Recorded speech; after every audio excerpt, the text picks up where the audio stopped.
Want to know why? Ask how. Howard the Humongous. The world has just experienced the biggest one-day jump in coronavirus cases ever.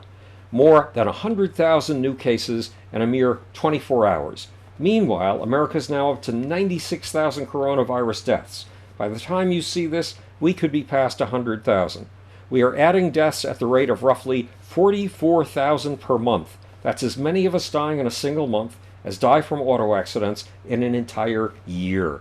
That's as many of us dying in a month as died from the standard flu in the whole year of 2014. Presumably, once we all get back to work, that number of coronavirus cases and deaths will increase, the way it skyrocketed for meat plant workers who suffered 14,000 cases of the coronavirus because of working hard at close quarters to keep our meat supply coming. Among meat plant workers, there have been 48 coronavirus deaths. Deaths of relatively young, strong people, just because meatpacking workers were told to ignore the pandemic and do their job. The debate between those who want the country shut down and those who want it opened up again rose to a whole new level Tuesday, May 19th. The president wanted a statement from physicians who agree with him to combat the pessimism of Anthony Fauci and Deborah Birx. So a Trump campaign staffer and the Republican activist group CNP Action organized a squad of 200 physicians who sent a letter to the White House proclaiming that the shutdown was doing more medical harm than the coronavirus itself. As Fox News put it, the doctors pointed to what they called mass casualties produced by patients missing routine checkups, alcohol abuse, and increases in financial instability, which is closely linked to poor health. And it is. But what these doctors may have overlooked is a lesson from history.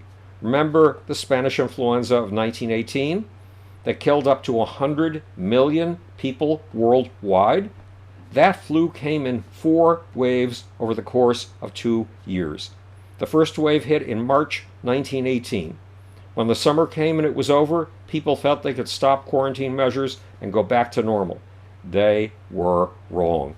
In October, a second wave hit and killed more people than the first.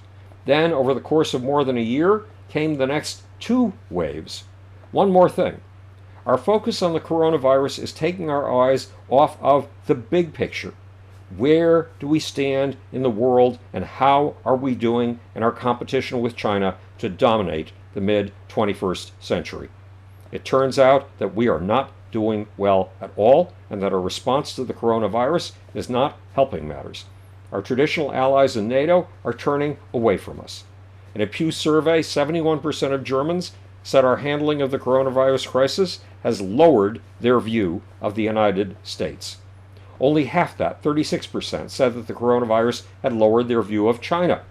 More important, 50% of Germans a year ago said that close relations with the United States were important.